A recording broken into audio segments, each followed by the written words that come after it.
8 years ago, I broke the heart of the boy I loved. Now, after 8 years overseas, Liam Hayes was finally coming home with his new girlfriend to meet his family. That same day, the hospital gave me its final answer. The cancer had won. There was nothing left to treat. Nothing left to try. They sent me home with only time. When Liam saw my mother helping me into a wheelchair, a cold smile touched his mouth. 8 years, he said, and this is what became of you. You can't even walk anymore. Disgust laced every word. I only tugged the sleeve of my down coat lower, hiding the cluster of needle marks across the back of my hand. It's nothing, I said quietly. I fell and broke a bone. That's all. Liam gave a short, bitter laugh. In that case, I'm getting married soon. Why don't you come be my fiancé's bridesmaid? I smiled as if it did not hurt at all. No, thank you. I'm about to leave for somewhere very far away. Then I patted the back of Mom's hand, silently asking her to take me home. I had barely gotten home. Mom had just helped me into bed when Liam Hayes' mother came by. Margaret Hayes stood in the doorway for a long moment, looking at me as if she had rehearsed this conversation 100 times and still could not bring herself to start. Claire, she said at last, her face flushing with shame. I know I have no right to ask you this, but I need a favor. She stopped there. She did not need to finish. I knew exactly why she had come. It was the same reason she had come to me 8 years ago. Back then, the moment Margaret found out I had cancer, she rushed into my hospital room in almost the same state she was in now. I had not even had time to process the diagnosis. I was terrified, crying so hard I could barely breathe when she dropped to her knees in front of me. Claire, I'm begging you. Please don't drag Liam down with you. He's just been accepted into a program overseas. If he finds out you have cancer, he'll never agree to leave. You and Liam have known each other your whole lives. You've loved each other for so many years. So please, for my sake, let him go. Break up with him. I've arranged everything. I found a boy to help. All you have to do is pretend to kiss him downstairs. Let Liam see it. Make him believe you betrayed him, then break up with him. That's all. Because of those words, the first thing I did after being diagnosed was not schedule more tests or begin treatment.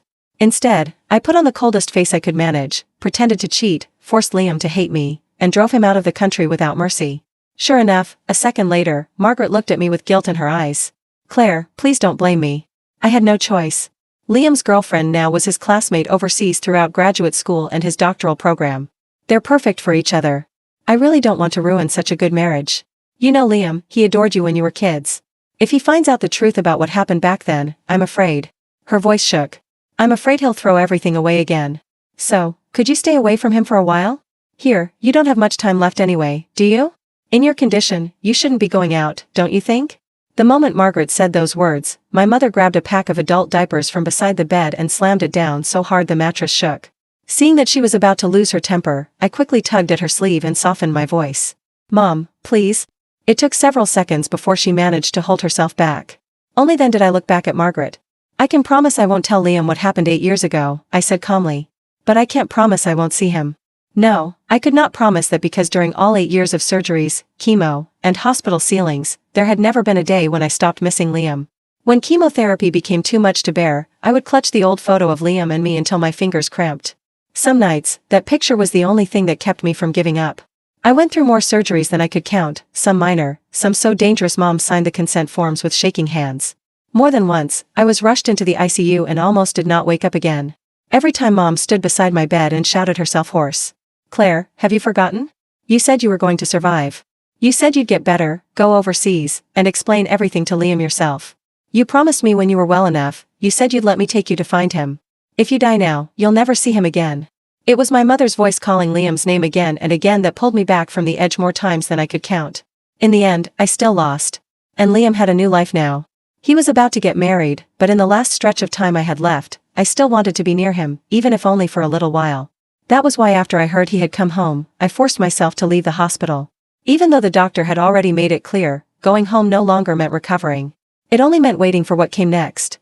I did not expect Liam to show up at my house right after his mother left. When I woke from a shallow, exhausted sleep, I heard his voice outside my bedroom. For a moment, I thought I had imagined it. 8 years ago, Liam hated me to the bone. He had once stood outside my house for 3 days and 3 nights, waiting for me to come out so he could grab me by the throat and ask why I had betrayed him. When I cried and told him I did not love him anymore, he punched through the glass window in the stairwell. He never laid a hand on me that day. But from then on, he despised me completely. If he saw me in the hallway, he turned around and walked the other way. Even passing my front door made his expression darken with disgust. He stopped going to the little corner store we used to visit together. He hated me so much that whenever someone mentioned my name, his face would go cold. "Why are you bringing up Claire?" he would snap. "Maybe you can stand her." "I can't." On the day he left for the airport, I stood in the pouring rain just to see him one last time. When he saw me, he only sneered. Then he threw the matching rings we had bought together at my feet along with the phone that held every photo of us. The screen shattered against the pavement. He left without looking back. Yet now 8 years later, he had come to my house on his own. A moment later, through the crack in the bedroom door, I understood why. Liam was holding his fiancée's hand. "Mrs. Winters," he said, his voice flat and controlled. "Are you still angry about what happened 8 years ago? Is that why you don't want Claire to help us choose a wedding planner and pick out rings? I stopped loving Claire a long time ago. I'm over it. Besides, we grew up together. Even if we couldn't be lovers, there's no reason we can't be friends." As soon as he finished, the woman beside him spoke with a gentle smile. "Mrs. Winters. Liam has already told me everything about him and Claire. Yes, Claire cheated 8 years ago, but they were young. Things like that never happened for only one reason. I'm sure Liam had his flaws, too. And honestly, I should thank Claire. If she hadn't let Liam go, I never would have met such a wonderful man. So, there's really no need to hold on to what happened back then. Besides, I was the one who suggested asking Claire to help with the wedding planner. Liam and I haven't been back in 8 years, so we don't really know how things are done here anymore. And if we leave it to the older generation."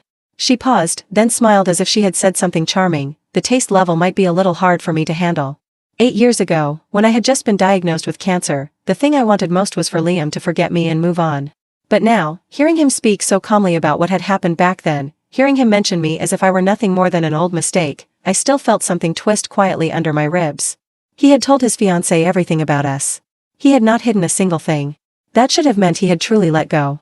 My mother, meanwhile, could no longer bear listening to Vanessa bring up my cheating over and over again. Every word sounded polite on the surface, but each one carried a hidden blade. Mom's eyes turned red with rage. Her lips trembled several times before she finally snapped at Liam. "You and your mother really are the same. Shameless, both of you." My heart tightened. I forced myself upright against the pillows and called toward the door. "Mom, come help me into the wheelchair.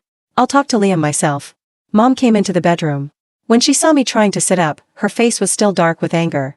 I simply reached for her and wrapped my arms around her waist. "Mom," I whispered, "please think of it as helping me settle one last regret." Her eyes reddened instantly. Still, because she had always loved me more than anything, she went to the vanity, brought me lipstick and my wig, and helped me into my down coat. The moment she wheeled me out, Liam frowned. "What's wrong with you? You were spoiled when we were kids and now you're still acting like this as an adult. It's just a broken leg. Your mother is getting older and you're still making her wait on you hand and foot." I looked at the disgust on his face and smiled faintly. "The doctor said the fracture is serious. I'm not supposed to put weight on it for a while." As soon as I finished speaking, Vanessa, standing beside Liam, gave me an apologetic smile. "Claire, don't take it personally. Liam has just gotten used to being blunt after living overseas for so long." Then she tilted her head toward him, her tone sweet. "He's like this with everyone except me." I lowered my eyes for a second. Liam was cold to everyone. That much was true, but he had never been cold to me. Not before. I pressed that thought down before it could show on my face and looked calmly at Vanessa. "You really want me to go with you to choose a wedding planner? If you need me there, I'll go." Vanessa nodded at once. "Of course, we really do." After that, I exchanged a few polite words with them before seeing them out. That night, Liam called me. He said I should go with them to meet the wedding planner the next day. My fingers tightened around the phone. Part of me was greedy for the sound of his voice. Another part of me was almost afraid of it. After all, it had been 8 years since I had heard him like this, alone on the other end of the line. 8 years ago, I used to hide under the covers every night and fall asleep listening to his low, warm voice. But just as I slipped into the memory, a woman's voice sounded on his end. "Liam, come dry my hair for me." I snapped back to myself. "Okay," I murmured quickly. The moment Liam heard my answer, he hung up. I listened to the empty beeps until they ended. Only then did the tears come. I had known this would happen. I had prepared myself for it. But seeing it, hearing it, knowing with absolute clarity that Liam belonged to someone else now still hurt more than I could admit. Liam had told me to meet him at 10 the next morning. Because I was nervous, I asked Mom to take me downstairs at 9:30. But I waited until noon and Liam never came. When I called him, he hung up. Mom asked me several times to go home. I refused. This trip had taken almost everything I had left. After this, I might never have the strength to leave the house again. Thankfully, at 1 o'clock in the afternoon, Liam finally called and said they were downstairs. My mother was furious. It took me a long time to calm her down before she managed to keep her expression neutral. The moment I got into the car, Vanessa turned to me with a coy little smile. "Sorry, Claire. Liam got a little carried away last night." I couldn't get out of bed this morning. My hand tightened slightly against my coat. Liam folded my wheelchair and put it away, then got into the driver's seat. Through the rearview mirror, he glanced at me once. "Why are you explaining so much to her?" he said coldly. I turned my face toward the window and waved calmly at my mother. Liam must have stepped on the gas. The car lurched so badly I thought I might throw up, but I swallowed it down in silence. It reminded me of the year he got his license. Back then, he would often borrow his father's car and take me out. He knew I got car sick, so he always drove carefully, slowing before every turn and braking so gently I barely felt it. I used to feel sick in taxis and buses. Never in Liam's car. Then Liam slammed on the brakes again. My body gave out. I crashed hard against the back seat, my stomach twisting violently.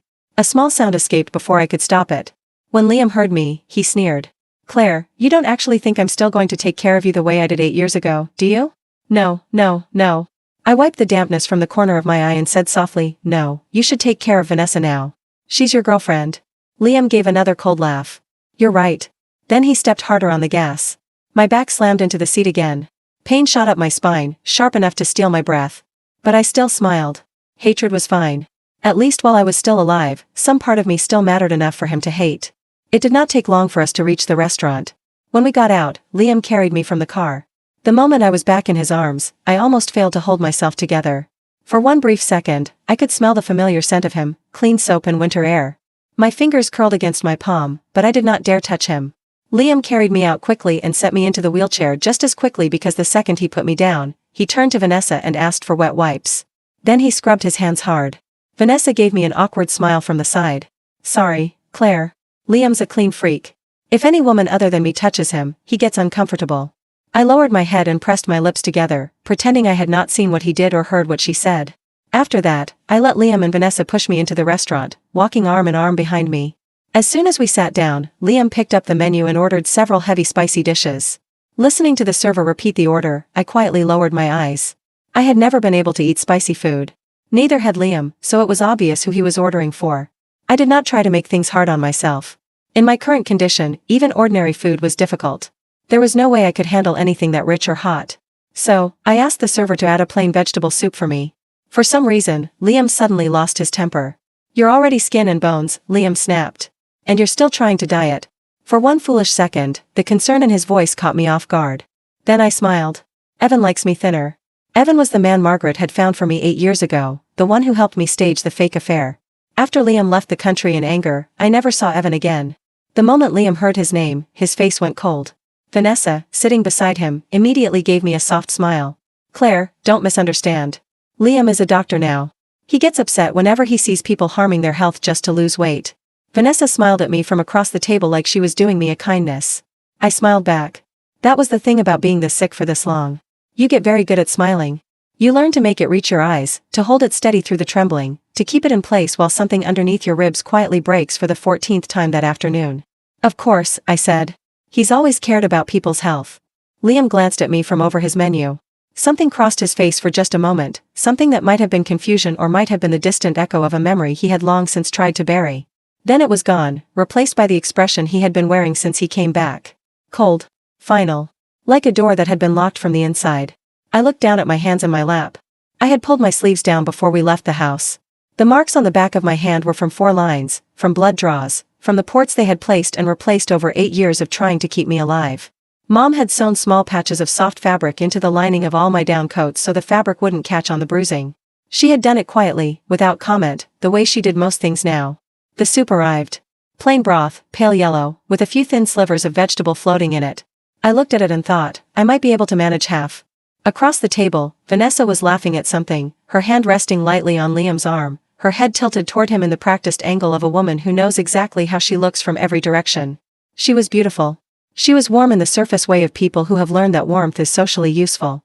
And she was watching me, underneath all of it, with something much cooler than warmth. "So, Claire," she said, "did Liam tell you we're thinking of a January wedding? We want something intimate. Something meaningful. Not too flashy." "That sounds lovely," I said. "We thought maybe a small venue. Very personal." Her eyes moved to my wheelchair, then back to my face. "We'd love your input on the planner. You know the city so much better than we do after being away." She said it gently. She always said everything gently.